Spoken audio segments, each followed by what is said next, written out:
Hello everyone, कैसे हैं आप। आज है 1 नवंबर और आप लोग मुझे ये बताइए, मैंने आपको 31 अक्टूबर का करंट अफेयर भेजा था। आप सब लोगों ने क्यों नहीं सुना? सब मुझे पहले तो ये बताएंगे। दूसरी बात ये, मैंने बाय डिफ़ॉल्ट मेरे दिमाग में पता नहीं क्या चल रहा था जुलाई अगस्त का, तो मैंने 1 अगस्त और 31 जुलाई बोल दिया है। I am so sorry for that. उसको आप प्लीज़ इग्नोर कीजिएगा। 1 नवंबर बोलते बोलते 1 अगस्त बोल दिया और 31 अक्टूबर बोलते बोलते 31 जुलाई बोल दिया था। कल के करंट अफेयर सेशन में प्लीज़ उसको इग्नोर कीजिएगा। मेरे दिमाग में कुछ बात चल रही थी जिसकी वजह से कि उसके मतलब वो मेरे माइंड से नवंबर और अक्टूबर कहते कहते स्किप हो गया। तो सब जानते हैं, हालांकि मैंने लिखा सही है उस पर 31 अक्टूबर लिख दिया है, लेकिन बोलने में मैं थोड़ा सा बिज़ी माइंड की वजह से थोड़ा सा बोल गई जल्दी जल्दी, तो उसके लिए मैंने आपसे माजरत कर ली है। ठीक है, चलें, क्यूसीएल को ज़रूर सब्सक्राइब करें और प्लीज़ वीडियो को कंप्लीट वॉच कर लें। लाइक शेयर कमेंट ज़रूर करें, इससे आपको बहुत बेनिफिट होगा। तो स्टार्ट करते हैं 1 नवंबर का करंट अफेयर, इसको एंजॉय कीजिए। Okay, let's start. पहला क्वेश्चन सुनिए।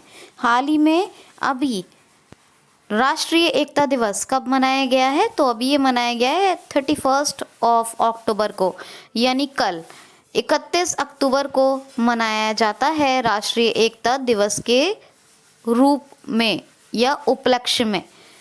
सरदार वल्लभ भाई पटेल की जयंती इस दिन होती है। किस दिन? 31 अक्टूबर को। और इस बार सरदार वल्लभ भाई पटेल की 145वीं यानी 145 बर्थडे सेलिब्रेट की गई है। ये सरदार वल्लभ भाई पटेल की जयंती है। ठीक है, तो सरदार वल्लभ भाई पटेल जी की जयंती को राष्ट्रीय एकता दिवस के रूप में मनाया जाता है। और इस अवसर पर प्रधानमंत्री श्री नरेंद्र मोदी जी ने गुजरात के केवड़िया में एक प्राणी उद्यान, कौन सा? सरदार वल्लभ भाई पटेल प्राणी उद्यान, या कहें तो जू, सरदार वल्लभ भाई पटेल जू का उद्घाटन किया है। आपको पता है केवड़िया गुजरात में ही स्टैचू ऑफ यूनिटी भी बनाया गया है। इसके बारे में मैं अक्सर आपको बताती रहती हूँ। स्टैचू ऑफ यूनिटी क्यों कहते हैं, क्यों, और ये भी आपको बता दिया कि राष्ट्रीय एकता दिवस भी इन्हीं की जयंती पर मनाया जाता है। तो 145वीं यानी 145 इनका बर्थडे था ये। और अभी इसी पर इस बार प्रधानमंत्री श्री नरेंद्र मोदी जी ने ये जू का भी उद्घाटन कर दिया है। केवड़िया में ही है ये जू, केवड़िया गुजरात में ही। दूसरा इम्पॉर्टेंट डे 31 अक्टूबर को मनाया गया है पूर्व प्रधानमंत्री इंदिरा गांधी जी की पुण्यतिथि, यानी कि प्रधानमंत्री थी ये, पूर्व प्रधानमंत्री कहेंगे। कौन? इंदिरा गांधी जी। और इनका नाम सुना होगा आपने, इंदिरा गांधी का नाम बहुत फेमस है, मोस्ट फेमस है इंदिरा गांधी। और इनकी पुण्यतिथि कब होती है? 31 अक्टूबर को। इनका जन्मदिन कब होता है? 19 नवंबर को। तो इनकी जो जयंती होती है, इनकी जयंती को 19 नवंबर को जो होता है वो राष्ट्रीय एकीकरण दिवस के रूप में मनाई जाती है। कौन सी? राष्ट्रीय एकीकरण दिवस, यानी नेशनल यूनिटाइजेशन डे। और सरदार वल्लभ भाई पटेल जी की जो जयंती है वो किस रूप में मनाई जाती है? तो ये जो राष्ट्रीय एकीकरण दिवस इंदिरा गांधी जी की पुण्यतिथि पर, और राष्ट्रीय एकता दिवस नेशनल यूनिटी डे ये सरदार वल्लभ भाई पटेल जी की जयंती पर, माफ कीजिए, पूर्व प्रधानमंत्री इंदिरा गांधी जी की जयंती पर राष्ट्रीय एकीकरण दिवस, पुण्यतिथि पर नहीं। पूर्व प्रधानमंत्री जो रही इंदिरा गांधी, इन्हीं की जयंती पर में मनाया जाता है राष्ट्रीय एकीकरण दिवस। और राष्ट्रीय एकता दिवस ये किसकी जयंती पर? ये सरदार वल्लभ भाई पटेल जी की जयंती पर। और पुण्यतिथि मनाई गई पूर्व प्रधानमंत्री श्रीमती इंदिरा गांधी की कब? 31 अक्टूबर को। अब तीसरा इंपॉर्टेंट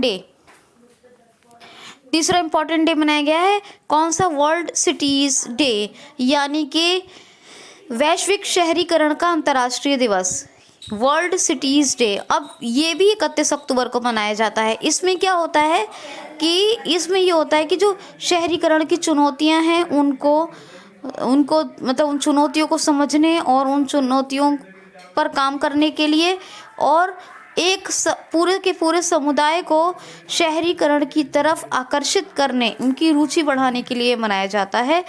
वर्ल्ड सिटीज़ डे या इंटरनेशनल डे, हाँ बस यही कहिए, वर्ल्ड सिटीज़ डे, यानी कि एक अंतर्राष्ट्रीय दिवस है, वैश्विक दिवस है ये, वैश्विक शहरीकरण दिवस। ठीक है, वर्ल्ड है ना, वैश्विक शहरीकरण दिवस। तो अंतर्राष्ट्रीय होता है तो उसमें श्योरिटी नहीं होती कि सारे कंट्रीज़ को इंक्लूड किया जाए या नहीं, पर जब वर्ल्ड की बात की जाती है तो वर्ल्ड सिटीज़ में बात की जा रही है, तो सारे कंट्रीज़ को इंक्लूड किया गया है इसमें। ठीक है, तो ये तीनों इम्पॉर्टेंट डे आपको याद रखने हैं, बिल्कुल भूलना नहीं है। क्वेश्चन है, हाल ही में रंजना कला को किस राज्य की मुख्य या प्रधान वन रक्षक के रूप में नियुक्त कर लिया गया है? तो अभी नियुक्त किया गया है मुख्य प्रधान वन रक्षक के रूप में या पद पे, दोनों तरीके से कह सकते हैं, किसको? रंजना कला को। और ये किस राज्य की मुख्य प्रधान वन रक्षक अधिकारी बनी है? तो ये बनी है उत्तराखंड की। उत्तराखंड की मुख्य प्रधान वन रक्षक अधिकारी बनी है रंजना कला। ये एक IAS अधिकारी थी और ये अभी मुख्य प्रधान वन रक्षक बनाई गई हैं। उत्तराखंड की बनाई गई हैं, तो उत्तराखंड में होप पोर्टल आया, हेल्पिंग आउट पीपल एवरीवेयर। बेरोज़गार युवाओं को यानी जो अनएम्प्लॉय हैं उन यूथ्स को बराबरी के अवसर रोज़गार के लिए उपलब्ध करवाए जाएं, इसीलिए ये बनाया गया होप पोर्टल। दृष्टि ऐप आया कोरोना वायरस की सटीक जानकारी के लिए। इसके अलावा लाइकेन पार्क बना, एक पहला कवक पार्क है ये लाइकेन पार्क। ठीक है, गोल्डन बर्ड विंग, ये पहली सुनहरी पंखों वाली तितली देखी गई भारत के उत्तराखंड राज्य में। यहाँ ग्रंथालय भी बना, यानी डिजिटल लाइब्रेरी कहेंगे इसको। और ये जो प्राइवेट और गवर्नमेंट यूनिवर्सिटीज़ थी, सब की बुक्स को डिजिटली कन्वर्ट कर दिया गया, यानी ऑनलाइन इसको कन्वर्ट कर दिया गया है। ठीक है, एक गैरसैंण, ये समर कैपिटल बनी है उत्तराखंड की, कौन सी? गैरसैंण। फूलदेही उत्सव, हरेला पर्व, ये तमाम मनाए जाते हैं दोनों उत्तराखंड में। उत्तराखंड में है फूलों की घाटी और Jim Corbett national park. Jim Corbett Bharat का सबसे पुराना नेशनल पार्क है। इसका पूर्व नाम था, यानी पहले जो नाम था, हैली नेशनल पार्क था। और इसके बीचों बीच से एक रिवर बहती है, रामगंगा। गवर्नर कौन है? बेबी रानी मौर्य, त्रिवेंद्र सिंह रावत, ये इसके चीफ मिनिस्टर हैं। देहरादून ऑफिशियल कैपिटल और समर कैपिटल मैंने आपको अभी ऊपर बताई है। आई होप सो कि आपको क्लियर हो गया होगा। नेक्स्ट क्वेश्चन है, हाल ही में अभी मालाबार नौसैनिक अभ्यास का पहला चरण किस शहर के तट पर आयोजित किया जाएगा? तो मालाबार ये एक नौसैनिक अभ्यास है, इसका पहला चरण किस शहर के तट पर आयोजित किया जाएगा? तो ये विशाखापत्तनम के तट पर। विशाखापत्तनम, आपको पता है विशाखापत्तनम आंध्र प्रदेश की एग्जीक्यूटिव कैपिटल बनी है, जबकि लेजिस्लेटिव है कौन सी? अमरावती। और जुडिशियल कौन सी है? कुरनूर। तो विशाखापत्तनम के तट पर मालाबार नौसैनिक अभ्यास, ये मालाबार अभ्यास में कौन कौन शामिल होता है? अमेरिका, इंडिया और जापान। लेकिन इस बार ये इम्पॉर्टेंट फैक्ट है कि ऑस्ट्रेलिया को भी शामिल कर लिया गया है। अब मालाबार नौसैनिक अभ्यास में 4 देश शामिल हुआ करेंगे। कौन कौन से? अपना देश भारत, अमेरिका, जापान और ऑस्ट्रेलिया, यानी 4 देश। ऑस्ट्रेलिया को इसी साल से शामिल किया जा रहा है। ठीक है, ये इसका पहला चरण जो चलेगा ये 3 नवंबर से 6 नवंबर तक विशाखापत्तनम के तट पर चलेगा और 17 नवंबर से 23 नवंबर तक दूसरा चरण मालाबार नौसैनिक अभ्यास का आयोजित किया जाएगा। मुझे उम्मीद है कि आपको ये बहुत अच्छे तरीके से समझ में आ गया होगा। ऑस्ट्रेलिया को शामिल कर लिया गया है, 4 कंट्री हो गई हैं, इस बात को बिल्कुल भी मत भूलिएगा। नेक्स्ट क्वेश्चन देखिए, हाल ही में महिला सुरक्षा यात्रियों के लिए मेरी सहेली प्रोग्राम भारत के किस रेलवे जोन ने शुरू किया है? तो पहले तो दक्षिण पूर्व रेलवे जोन ने शुरू किया था, लेकिन अब भारत के हर रेलवे जोन ने शुरू कर दिया है महिला यात्रियों की सुरक्षा के लिए ये कार्यक्रम। कौन सा प्रोग्राम है? मेरी सहेली प्रोग्राम। ये महिलाओं की सुरक्षा के लिए है, ताकि महिला यात्रियों को सुरक्षा दी जा सके। इसी के लिए मेरी सहेली प्रोग्राम लॉन्च किया है इंडियन रेलवे में, यानी इंडियन रेलवे ने। अब ये आरपीएफ, रेलवे प्रोटेक्शन फोर्स, कौन सा? रेलवे प्रोटेक्शन फोर्स, ये महिला सुरक्षा के लिए इस प्रोग्राम को हर जोन में चला रहा है। और उसकी शुरुआत दक्षिण पूर्व रेलवे से हुई थी, जब मैंने आपको बताया था। विनोद कुमार यादव ये इसके चेयरमैन हैं। और रेलवे मिनिस्टर कौन है प्रेजेंट टाइम के? पीयूष गोयल। और जबकि इंडिपेंडेंट इंडिया के पहले, स्वतंत्र भारत के पहले रेलवे मिनिस्टर थे John Mathai. I hope so कि आपको ये बहुत अच्छे से समझ में आ गया होगा।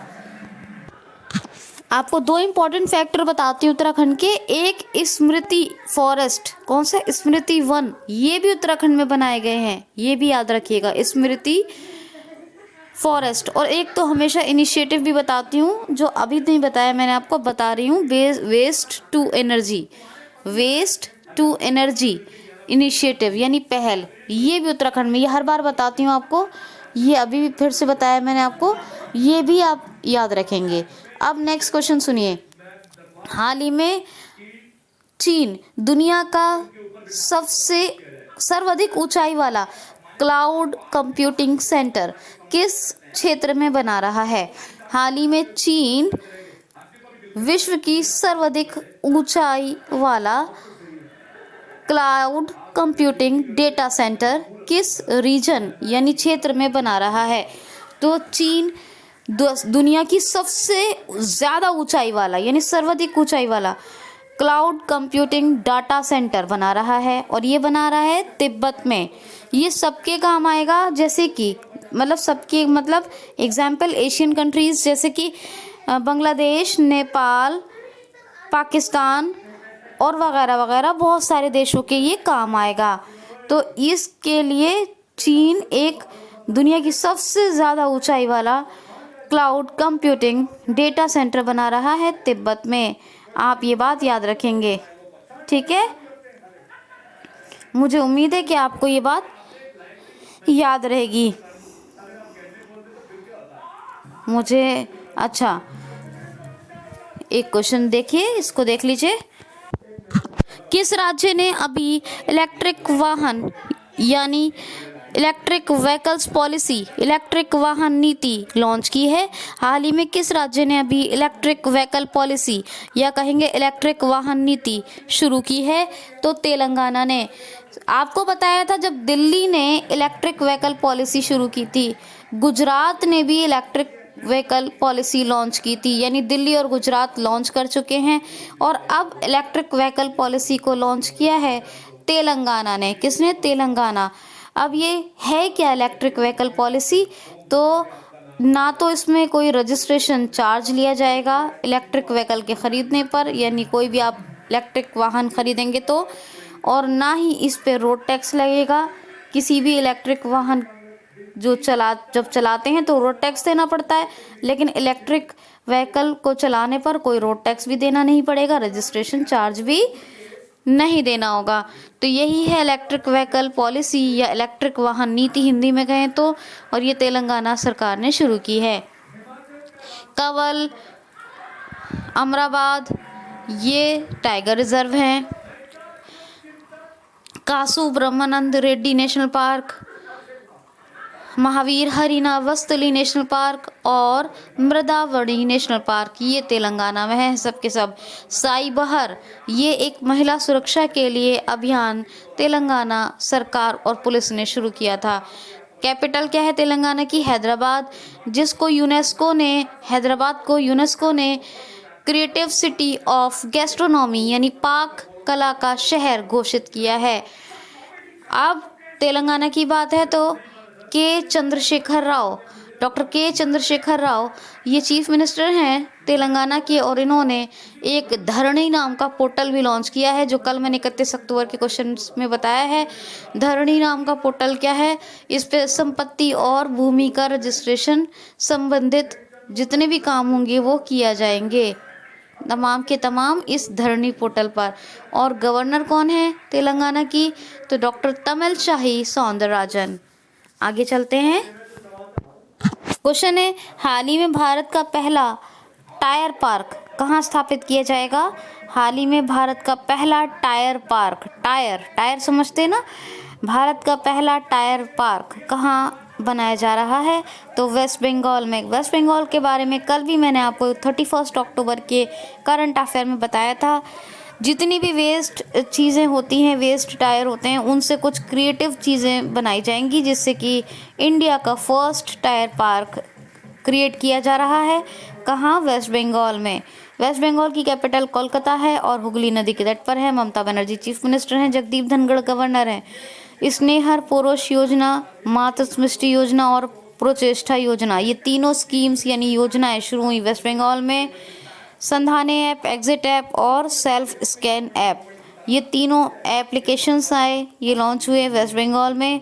महानंदा और जलदपारा, ये 2 वाइल्ड लाइफ सेंचुरी याद रखिए। सुंदरवन और बुक्सा 2 नेशनल पार्क याद रखिए। नेक्स्ट क्वेश्चन है, हाल ही में एथलेटिक्स फेडरेशन ऑफ इंडिया के नए अध्यक्ष कौन बनाए गए हैं? एथलेटिक्स फेडरेशन ऑफ इंडिया के नए अध्यक्ष तो एडले शोमेरवाला ये न्यू प्रेसिडेंट बने हैं। किसके? एथलेटिक्स फेडरेशन ऑफ इंडिया के। नेक्स्ट क्वेश्चन है, हाल ही में कोविड-19 उपचार क्लिनिक्स की स्थापना कहाँ, किस राज्य में की जा रही है? हाल ही में किस राज्य में कोविड-19 उपचार क्लिनिक बनाए जा रहे हैं? किस स्टेट में कोविड-19 उपचार क्लिनिक्स बनाए जा रहे हैं? तो अभी केरला में। केरला के गवर्नर कौन है? आरिफ मोहम्मद खान। चीफ मिनिस्टर कौन है? तो चीफ मिनिस्टर हैं कौन है? पिनरई विजयन। और तिरुवनंतपुरम कैपिटल है। साइलेंट वैली है दोस्तों, शांत घाटी केरला में। पेरियार नेशनल पार्क, ये भी पेरियार बायोस्फीयर रिजर्व है। ये पेरियार बायोस्फीयर रिजर्व, में हमेशा नेशनल पार्क बोल देती हूँ लेकिन आज बता देती हूँ आपको, ये पेरियार बायोस्फीयर रिजर्व भी है और इसको पेरियार नेशनल पार्क के नाम से भी लोग जानते हैं। पेरियार डैम भी है केरला में, पेरियार रिवर भी है केरला में। तो पेरियार बायोस्फीयर रिजर्व याद रखिए। अनाईमुडी शोला, पम्बडम शोला, केकटम शोला नेशनल पार्क, और ये इतने तो आप याद ही रखिए कम से कम, ठीक है। और एरिकुलम शोला नेशनल पार्क, ये भी याद रखिए। ये तमाम के तमाम केरला में हैं, ठीक है। अब मैं आपको कुछ योजनाएं और कुछ प्रोजेक्ट्स के बारे में बताऊंगी। एक और क्वेश्चन लूंगी केरला का, अभी बताऊंगी। क्वेश्चन है, हाल ही में IPL T20, या आप ऐसे याद रखिए T20 क्रिकेट में पहले कौन से खिलाड़ी 1000 छक्के लगाने वाले बन गए हैं? हाल ही में पहले कौन से खिलाड़ी T20 क्रिकेट में 1000 छक्के लगाने का रिकॉर्ड बना चुके हैं? हाल ही में, किसी भी तरह से क्वेश्चन ले लें, हाल ही में किस खिलाड़ी ने T20 क्रिकेट में 1000 सिक्स लगाने का रिकॉर्ड बना लिया है? तो क्रिस गेल। इन्होंने IPL में अभी जो T20 क्रिकेट हुआ था उसमें अपने 1000 सिक्स लगा लिए थे। और ये अब T20 क्रिकेट में ऑल ओवर द वर्ल्ड देखें तो T20 क्रिकेट में क्रिस गेल 1000 सिक्स लगाने वाले पहले क्रिकेटर बन गए हैं। कौन बने हैं? क्रिस गेल, ठीक है। IPL में पूरे किए हैं इन्होंने, और अब ये T20 क्रिकेट में 1000 यानी 1006 1000 छक्के लगाने वाले पहले क्रिकेटर बन गए हैं। नेक्स्ट क्वेश्चन है, हाल ही में अभी IOCL के साथ डिजिटल सर्विसेज के लिए किस कंपनी ने सहयोग किया है? हाल ही में IOCL के साथ किस कंपनी ने डिजिटल सर्विसेज प्रोवाइड करने के लिए सहयोग किया है? तो IBM ने। IBM international business machine. क्या है IBM? International business machine.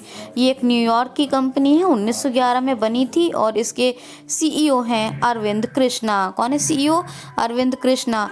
और इसने IOCL के साथ एक कॉरपोरेशन एग्रीमेंट यानी एक सहयोग समझौता किया है कि वो डिजिटल सर्विसेज में सहयोग करेगी, यानी डिजिटल सर्विसेज, डिजिटल सेवाएं प्रदान करने में। ठीक है, याद रखना है आपको। नेक्स्ट क्वेश्चन है, हाल ही में अभी पब्लिक अफेयर्स सेंटर की रिपोर्ट जारी हुई है। इसमें सबसे सर्वश्रेष्ठ शासन करने वाला राज्य कौन सा घोषित किया गया है? हाल ही में पब्लिक अफेयर्स सेंटर की एक रिपोर्ट आई है। इस रिपोर्ट के अनुसार कुल सर्वश्रेष्ठ सुशासन वाला राज्य या सर्वश्रेष्ठ शासन करने वाला पहला राज्य कौन सा घोषित किया गया है? तो सर्वश्रेष्ठ शासन करने वाला या सुशासन करने वाला पहला राज्य भारत का बना है कौन? केरला।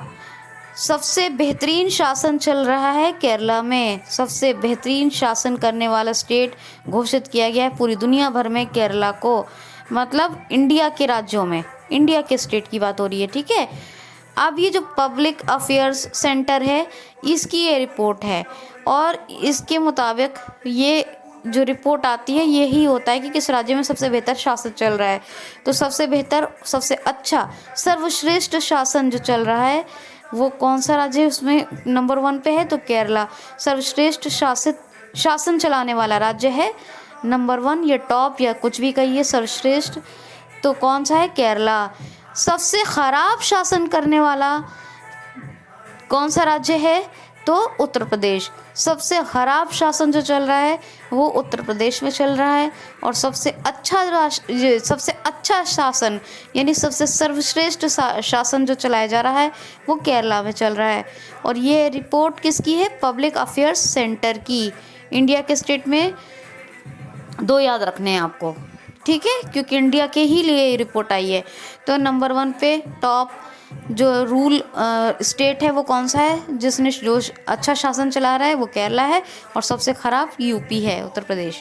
ठीक, नेक्स्ट क्वेश्चन है, हाल ही में अभी बाय बाय कोरोना वैज्ञानिक बुक का विमोचन किसने किया है? हाल ही में अभी बाय बाय कोरोना नामक एक साइंटिफिक बुक आई है, इसका विमोचन अभी किसने किया है? बाय बाय कोरोना नामक साइंटिफिक बुक का विमोचन किसने किया है? तो उत्तर प्रदेश की गवर्नर आनंदीबेन पटेल ने। ठीक है, तो उत्तर प्रदेश की गवर्नर आनंदीबेन पटेल ने एक बुक का विमोचन किया, इसका नाम है बाय बाय कोरोना और ये एक वैज्ञानिक यानी साइंटिफिक बुक है। अब केरला की बात मैंने आपसे वादा किया था कि अभी आपको कुछ योजनाएं बता देती हूँ। जैसे के फोन प्रोजेक्ट चल रहा है। कौन सा प्रोजेक्ट है? के फोन। गरीबी रेखा के नीचे रहने वाले लोगों को ये फ्री में इंटरनेट प्रोवाइड करेगा। कर्मी वोट रोबोट आए थे यहाँ पे। कौन से रोबोट? कर्मी वोट रोबोट बना था कोविड-19 पेशेंट की सर्विस के लिए।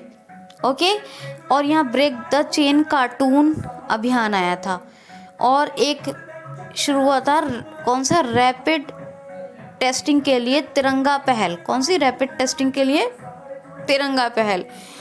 और एक आए थे आयु रक्षा क्लिनिक्स। कौन से? आयु रक्षा क्लिनिक्स। और एक और बात, सस्टेनेबल ग्लोबल इंडेक्स में नंबर 1 पे रहा है केरला। ये मैंने आपको बताया।